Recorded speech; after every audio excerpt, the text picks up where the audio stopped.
Religious leaders are appealing for peace and tranquility to be returned to the country. More in this report. The death of Isaiah and Joel Henry in No. 3 village on the west coast of Berbice resulted in countrywide protests that later turned into violent clashes between protesters and commuters. As the days go by, the level of violence increases as commuters are beaten, chopped, robbed, and harassed, while their vehicles are also being damaged. During the chaos, another 17-year-old boy was beaten and left in the backlands. However, he succumbed to his injuries before he received medical attention. The family of the slain boys have announced that they do not condone any violent protests and appeal to citizens to refrain from inflicting injuries and damages on others in the name of the Henry boys. Father Ezra Minty, an Anglican priest, is calling on all citizens to remain calm as the relevant authorities carry out their investigations. I, as a priest, as a father, as a teacher, condemn this senseless killing. I appeal for peace. Guyana and Barbicians, we're all peaceful people. Without racial slurs and so, we will eat, we will laugh, we will talk and be together.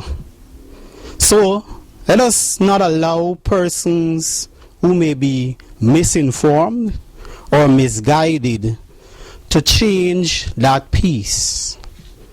For those spewing hate and so on social media, all the platforms, I urge you to stop. We must strive to be peaceful people and a peaceful nation. He also took the time to sympathize with the grieving families. My condolence to those who would have died, the family, and rest assure you that the church, the Christian fraternity, is praying for you. Pandit Dan Paul Mohan from the west coast of Berbice also shared this message. Our future lies in the hand of our young people. And if we as elders are going to tell our young people that riot, violence, and crime can solve situations before us, I condemn that.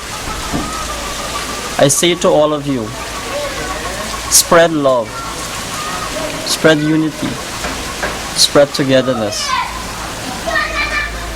Our minds are not peaceful at this time, but I say to you that within every individual there is a form of divinity.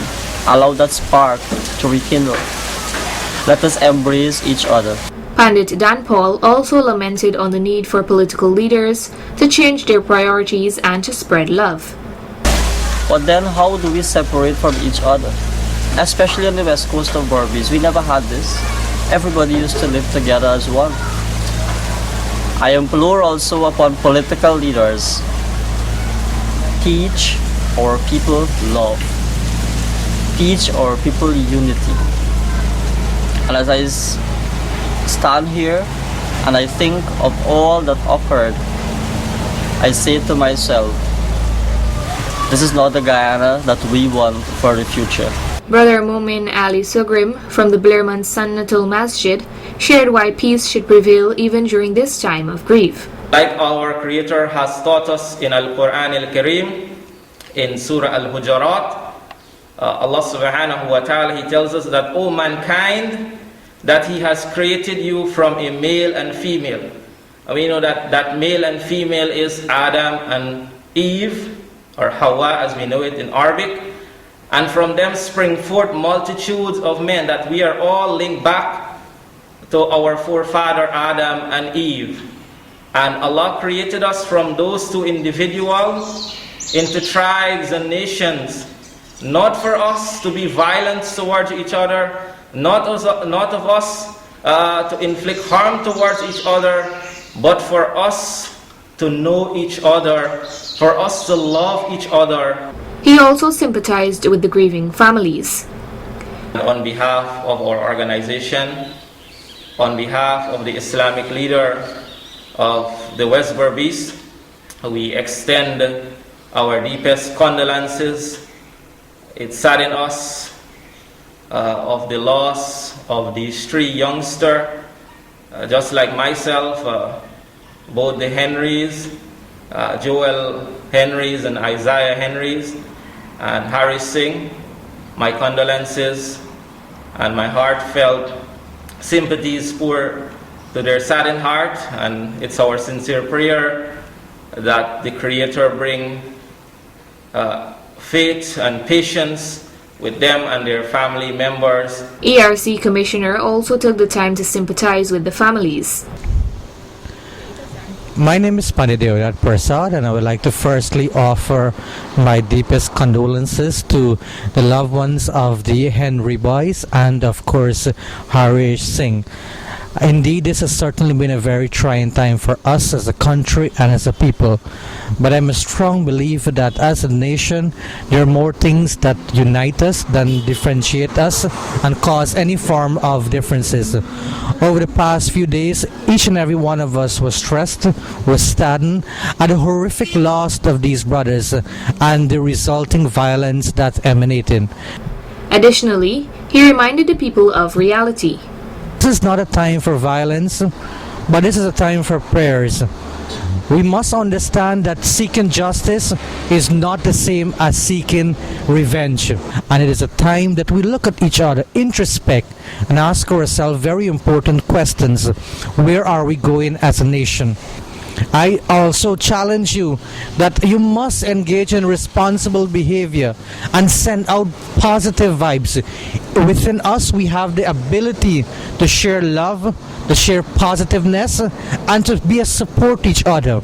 Brother Faisal Jafarali is also calling on all Guyanese to remain calm. I want to urge all of abiding citizens, all peaceful citizens of Region 5, let us desist from attacking each other. As Guyanese, we have to live together. We have to work together. We have to play together. And when we attempt to destroy public properties, private properties and individual, it does anyone no good. I personally believe that people have a right to protest. But let us protest in a responsible way. While we exercise that democratic right to protest, we should not, at no time, allow those who want to carry out their daily lives. I would like to extend my sincere sympathies to the Henry's family and to the Singh's family for this gruesome act that was committed on this young, brave, dynamic individual. These young people's life was cut out in their prime. And I want to say the Guyana Police Force should spare no effort to ensure whoever is responsible for this hideous crime against the people of number 5, and particularly so the people of number 3, number 2, and number 4. Without inner peace, outer peace is impossible. Narima Ali, Channel 8 News.